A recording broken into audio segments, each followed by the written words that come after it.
Now you have a brief idea how the term Bantu got introduced to the Western world with the type of people involved. I will now show you the most early concepts and challenges on the so-called Bantu expansion, which came after Wilhelm Bleek's findings in 1856. Some of these hypotheses that I'm going to show you are more near to the truth, so it's likely a lot of people have not heard of these suppressed claims. I want to start off with this man named Johann Ludwig Krapf. He was born on the 11th of January 1810 to 26th of November 1881. He was a German missionary and linguist who was the first European with his partner to basically see Mount Kenya. So he was basically the first European to see Mount Kenya. I think some Kikuyu people showed him where Mount Kenya is, and he done some work there.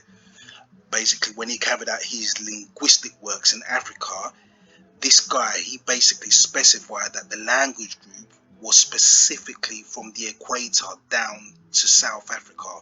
From the south side of the equator, basically, he said, all the way down to South Africa. He said that is where the origin of the languages are for the so-called Bantu speakers, which may be in your interest to know. This man here, his name is Carl Friedrich Meinhof. He was born on July the 23rd, 1857 to February the 11th, 1944. He was a German Nazi. He was also a linguist and the first linguist to officially build on Wilhelm Bleek's work. Carl Meinhof had a premeditated idea that North African Somalians, Ethiopians and other East Africans were actually descendants of the German Aryan race. To give you a brief idea on how this came about, I'd like to introduce you to a man named William George Brown, who came before him. William George Brown was born on the 25th of July 1768. He died in 1813. And in the late 18th century, it was actually him who inspired the elites from the Age of Enlightenment movement to basically use their biblical knowledge to explore their biblical roots and languages and sciences within the Bible. It said that his studies led him to wanting to be the first European to access and explore the interiors of Central Africa, going through Egypt. And surprisingly, this isn't spoken about often. William George Brown also inspired the elitists to basically develop the ideology that the Northeast Africans are their Caucasian distant cousins, basically. In their attempt to get closer to God, many racial theories began developing, which ended up creating the Hamitic hypothesis. In this process, there was also a man named Augustus Henry Keene. He basically said that the original Hamitic migrants, some of them tried to mix in with the Aboriginals of that area, and he said that the Aboriginals of that area were basically of a nationality of Bantu speech, something along the lines of that. Now back to William George Brown, I just wanted to make it clear he never made it to the real deep interiors of Central Africa.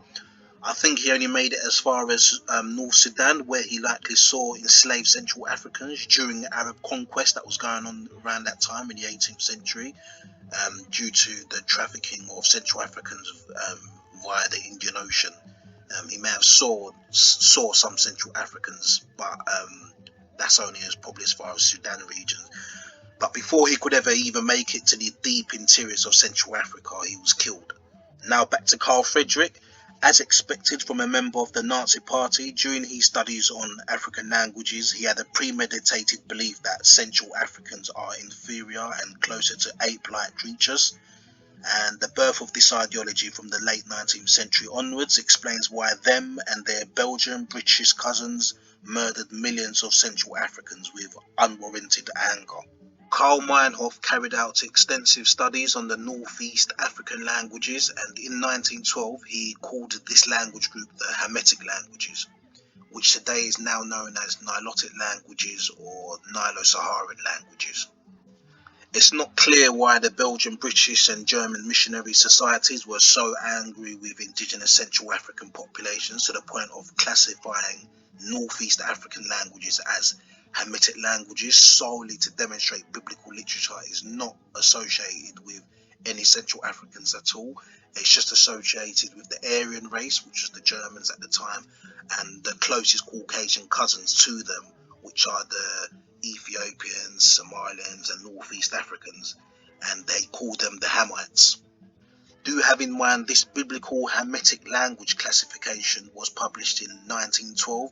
During the same time, massacres were taking place against indigenous Central African Congolese groups and other groups that are genetically like them, like people in Namibia and South Africa.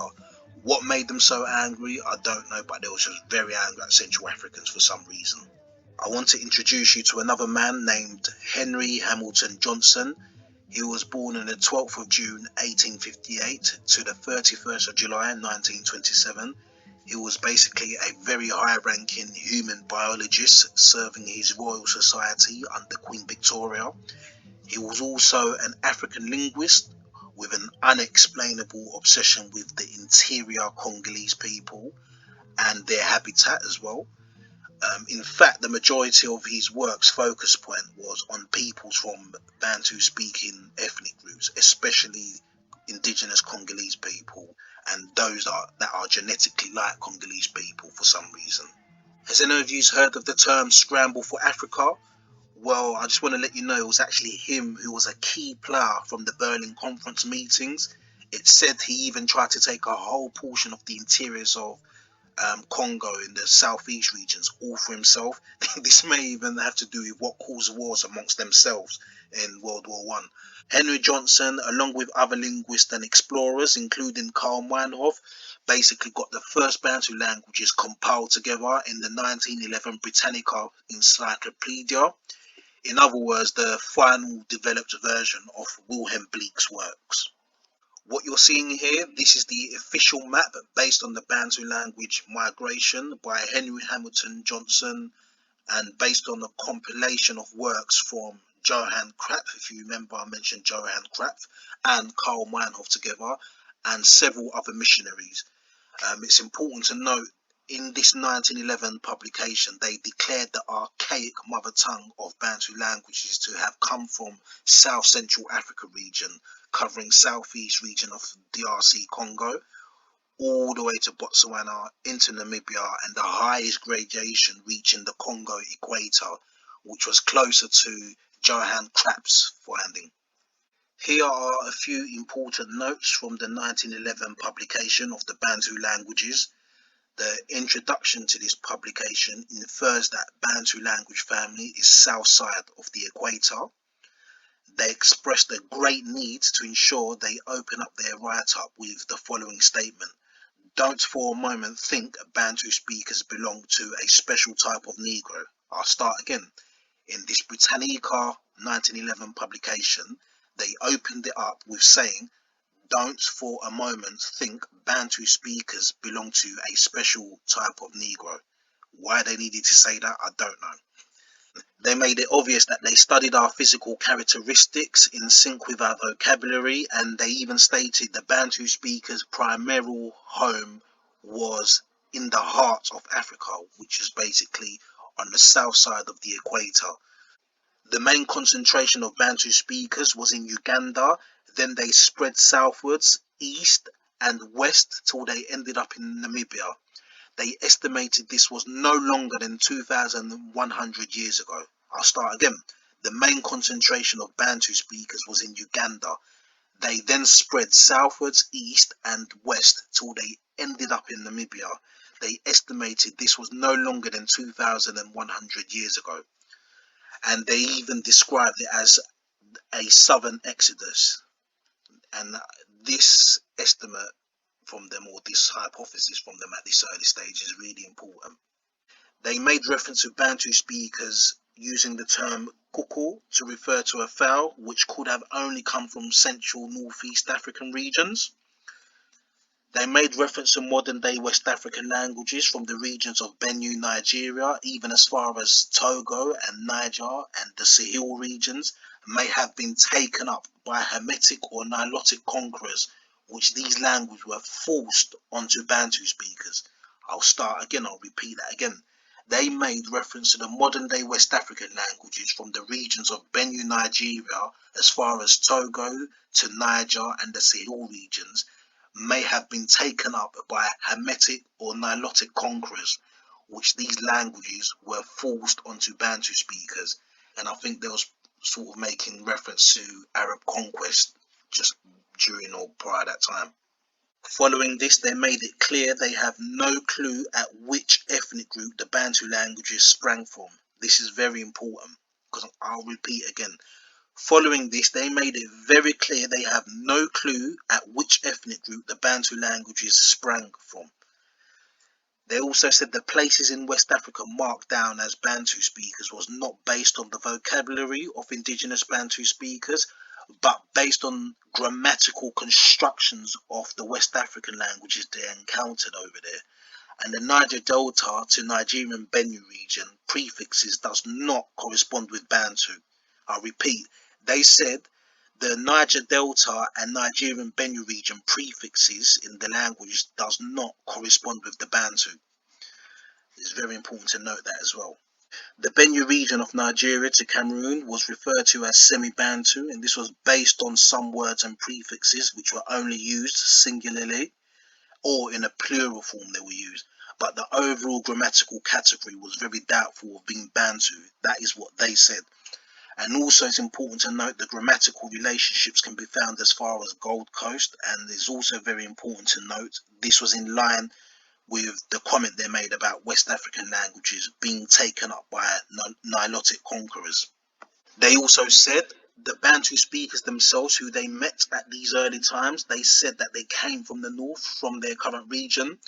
They even mentioned the Bantu speakers who said they came from the north region wasn't wholly removed from their racial remembrance, which obviously indicates recent migration or a strong oral history. And remember, this is in the 19th century. These Bantu speakers said to these missionaries that they came from the north of their current region. The missionaries said when the Bantu speakers spread, they invaded Madagascar and the Comoros Islands without making mention of the Indian Ocean slave trade, which I will begin to do a whole separate video on. They made note of Swahili speakers in Zanzibar using archaic Bantu tongue.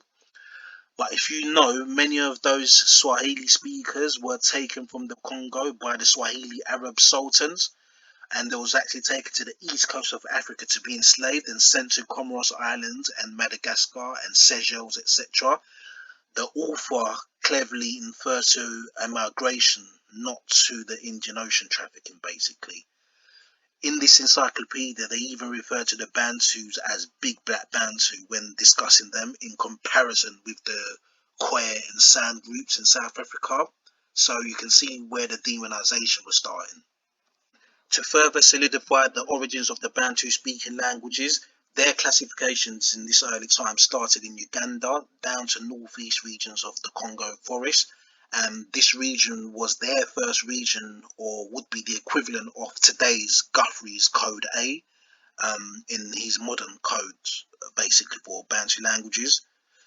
There was 44 regions in total in this early classification, and it reached as far as Cameroon, or more so the coastal groups in Cameroon, particularly the coastal groups. And when it got to the 20th region, which implied a migration westwards from Congo forest into Cameroon.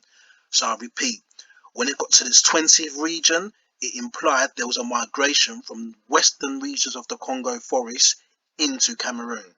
They're basically in further migration from Uganda, and the main concentration of the so-called Bantu languages is in Democratic Republic of Congo. As you can see, the early hypothesis on the so-called Bantu expansion is very different from what is promoted today. Effectively, they're basically saying that the proto-Bantu or the archaic Bantu is in the interiors of Democratic Republic of Congo, or south of the equator, in other words. And if there was any migrations, it would have come from Uganda, which is actually more closer to oral history, hence why I've entitled this part 2 as Accidental Honesty. In part 3, I'm going to speak on pygmies, on the basis that at the moment what is determining whether something is indigenous to Central Africa or not is pygmy. So we're going to speak on pygmies, so stay tuned for part 3.